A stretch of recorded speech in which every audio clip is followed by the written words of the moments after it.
What's up everyone, it's your boy Chris K. And before we get into today's video, I just want to say thank you for all the love and support that you've shown me. The positive feedback motivates me to keep making this content. Now I'm not gonna lie, on this video I started tearing up. I heard about this tragedy when it happened, but I never really did a deep dive and look into it until I made this video. This monster, he took 19 innocent kids' lives. That's 19 moms, 19 dads, 19 grandparents, family members, friends, neighbors will never see these children grow. He also took 2 heroic teachers' lives who gave their last breath fighting for these children. On this episode of Texas Monsters, we're going to be speaking on the largest school shooting in Texas and the 3rd largest school shooting in the United States of America. This is the Uvalde, Texas Monster. The date was May 24th, 2022. It would seem to be a normal morning in Uvalde, Texas. Parents were heading to work, kids going to school. But little did we know that in just a couple hours, the lives of Uvalde, Texas, and the United States would change forever.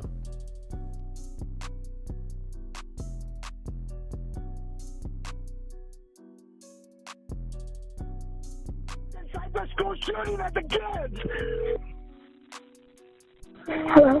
I'm calling with the police. Are you okay? No, there's a school shooting. Okay, yes, ma'am. I have multiple units there. Are you with officers or are you barricaded somewhere? I'm in classroom. What's the classroom number? 1012. 112. 112. 112, yes, ma'am. What's your name, ma'am? Chloe Torres, please hurry. There's a lot of dead bodies. On the line, okay? You said you're in classroom 112? Yes, ma'am. Please.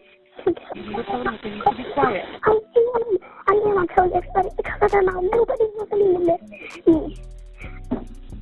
I know I'm a fan of these situations. My dad taught me when I was a little girl.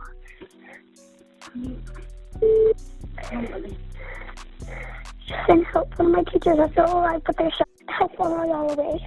They're inside of the building, okay? You need to stay quiet, okay? They're inside the building. You just need to stay quiet. Salvador Ronaldo Ramos was born on May 16, 2004 in Fargo, North Dakota. A few years later, he and his family would move to Uvalde, Texas, where they would permanently reside. Ramos attended 4th grade at the Robb Elementary School. Ironically, the same classroom that he would end up killing multiple children and 2 teachers, and the same classroom that he would be killed in. According to reports, Ramos was allegedly bullied in 4th grade due to his stutter, short haircut, and the clothes he wore. And when Ramos was at the Uvalde High School, school officials withdrew Ramos due to his frequent absences. In the month of September 2021, Ramos, who was 17 at the time, asked his 20-year-old sister, Marisabel Ramos, to help him buy a gun, but she refused to do so. Over the next few months, in late 2021, early 2022, it would now come out that Salvador Ramos would repeatedly harass and bully several people online, saying he had threatened to kidnap and kill them. Ramos would go on the social media app Yubo and would show his dark side to people. He would post pictures of dead cats, send strange messages to teenagers, and joked about sexual assaulting them. A 16-year-old boy in Austin, Texas, said he saw Ramos daily on Yubo, and that him and his friend reported Ramos dozens of times for bullying, but his account remained active. On March 1st, 2022, Ramos was on an Instagram chat with several others trying to purchase a gun. 2 days later, another Instagram chat was discovered where another user said, "Word on the street, you buying a gun?" Ramos replied, "Just bought something right now." On March 14th, 2022, Ramos made an Instagram post in which he wrote, 10 more days. Someone replied, "Are you going to shoot up a school or something?" Ramos replied, "No, and stop asking dumb questions, you'll see." On March 20th, Ramos moved in with his 66-year-old grandmother, Celia. On May 17th, 2022, the day after Ramos turned 18, he went to a local gun store and legally purchased a Smith & Wesson semi-automatic rifle. 3 days later, Ramos went back and bought another rifle. An Instagram chat was discovered where he sent a message showing the receipt for an AR-15 style rifle that he purchased from an online retailer in Georgia called Daniel Defense. This was 8 days before the shooting. Ramos would also post a picture of 2 rifles on his Instagram account 3 days before the school shooting. Ramos purchased a total of 1,657 rounds of ammo. 375 rounds of these were 5.56 NATO ammo purchased on May 18th. On May 9th, Ramos would meet Cici on the Yubo app. Cici is a teenager who lives in Germany and is the person who Ramos sent several messages to on the day of the shooting. On May 24th, 2022, in the early morning there was a picture of a gun laying on a bed that Ramos had sent directly to another user. Around 11 a.m., Ramos would send a text to Cici, the girl in Germany. He would send, "I'm gonna tell you right now, hold up. Waiting for this bitch. I'm gonna do something to her right now. Oh my God. She's on the phone with AT&T about my phone. It's annoying. What? I just shot my grandma in the head. I'm gonna go shoot up an elementary school right now." Cici replied, "Cool." Cici was put on trial in Frankfurt, Germany, and was found guilty of failing to report planned crimes, but she was only issued a warning and is required to undergo educational measures.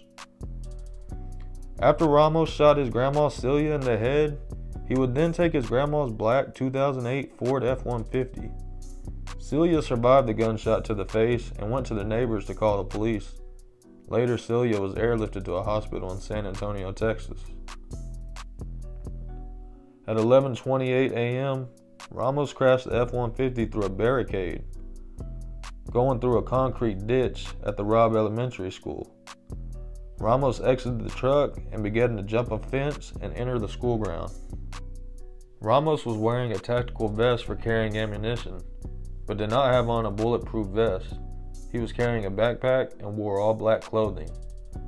In his hand was one of the AR-15 style rifles he had legally bought, and 7 30-round magazines. Ramos left the other rifle in the wrecked truck. Ramos would then open fire at 2 people nearby a funeral home. They escaped uninjured.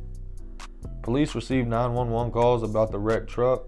A school resource officer pursued a teacher that he mistakenly thought was the shooter, and he drove right past Ramos. At 11:32, Ramos would fire multiple shots hitting the outside of the school and windows. Ramos entered the school through its west entrance. A boy walking out of the bathroom saw Ramos in the hallway and ran away. Ramos walks 20 feet down the hall, turns right, walking another 20 feet, and enters a classroom to his left. Ramos shoots more than 100 rounds at students and teachers. Hundreds of rounds are fired within 4 minutes of Ramos entering the classroom. A report released on July 6 said that an officer had aimed his rifle at Ramos before Ramos entered the school, but he did not fire because he was waiting for a supervisor's permission. A survivor of the shooting said that teacher Irma Garcia attempted to lock the door to the classroom. Ramos shot the door windows and backed Irma into the classroom. He said goodnight as he shot and killed her. Another survivor stated Ramos said, "You're all gonna die," as he opened fire on the students and teachers. It was said that Ramos played sad-sounding music as the shootings were happening. Ramos was inside the classroom for over an hour while more than 20 police were outside the classroom. Multiple students played dead while the shooting was taking place. An 11-year-old girl covered herself with one of her dead classmates' blood. A student reported Ramos came closer, crouched down, and said it's time to die before firing another shot. After that, an officer called out saying, "Yell if you need help." A little girl yelled help, and Ramos heard the girl and immediately shot her. Arnulfo Reyes was a teacher in the classroom who got shot multiple times but survived. Reyes said he told students to get under the table and act like you're asleep. Ramos then shot Reyes. Ramos would then unleash a second round of gunfire, stating that if he didn't get them the first time, he got them the second time. Reyes pretended to be unconscious on the floor, but Ramos shot him again. Rays would report that he thought he heard law enforcement coming 3 different times, but they never entered.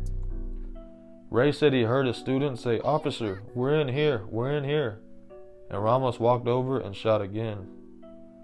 A 4th grader would call 911 multiple times, begging for help. The dispatch would say, "Help is there." The dispatch told the little girl to tell the other children to be quiet and not make sounds. The 10-year-old replied, "I know how to handle these situations. My dad taught me." She would call another 3 times in the next 20 minutes. She was wondering where the help was because the police dispatch said that there was police officers there, and she was telling the other students that the police were there to save them, but the police never came in. She told dispatch that there were a lot of dead bodies. She said, "Help, I don't want to die. My teacher is dead, oh my God." 40 minutes later, the police would come in and kill Ramos. Now, I've got a lot of thoughts and opinions on this. First, I want to say that the 10-year-old girl who made the 911 call in the classroom, she showed more courage than all those police officers in that school. And when she told the dispatch that she knew how to handle herself in those kind of situations because her dad told her, it's heartbreaking. It's heartbreaking. We got to teach our kids this at a young age.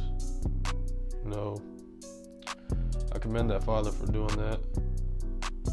You know, it also came out that the Uvalde police didn't have any active school shooter training. Why is this not required?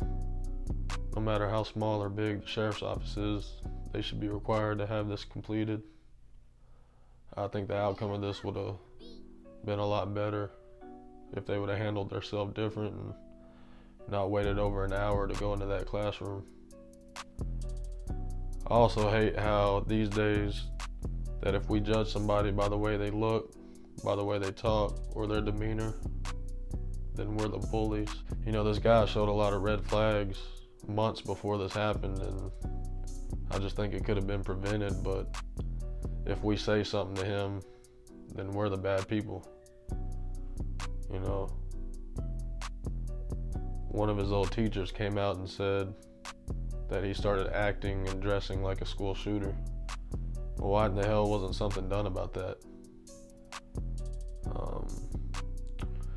You know, we got to protect our family and loved ones, and we got to stay aware of all of our surroundings. Let me get your thoughts and opinions below in the comments.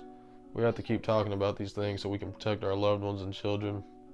My condolences to the family of the 19 children and the 2 teachers. I'll catch y'all on the next episode of Texas Monsters.